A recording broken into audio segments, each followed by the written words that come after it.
Okay, so one thing I noticed that was really interesting about this sword, well, about all swords, you know, when you're looking at historical artifacts, there's a lot of variation in the thickness of a blade, kind of moving through it, versus, you know, a lot of times when blades are made today with CNC machines and things like that, I mean, they are perfect, right? Mm-hmm. So seeing natural variation is something that would always happen. Yeah.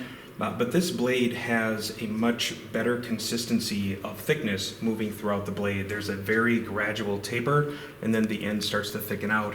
But you don't see as much variation as you do on a lot of blades, which just means either it was a much more skilled smith or they spent a lot more time to make sure this blade was done right.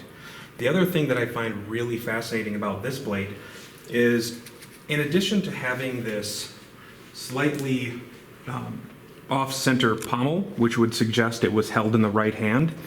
The other thing that I find interesting about this is it was either done by design or from just continually honing the blade, but the entire bottom part here is between 0.1 and 0.3 millimeters thinner than the top part, which would suggest it either saw more use and was continually honed, or it was by design to create a thicker spine, assuming the person would have been hitting with the true edge. Yeah.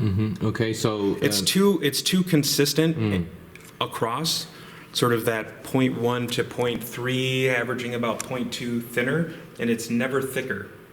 So it's an interesting thing. Obviously, it's conjecture whether it was done intentionally when it was made, or if that was just something that this edge kept getting used and so kept getting honed down and just shrank over time. But it is interesting.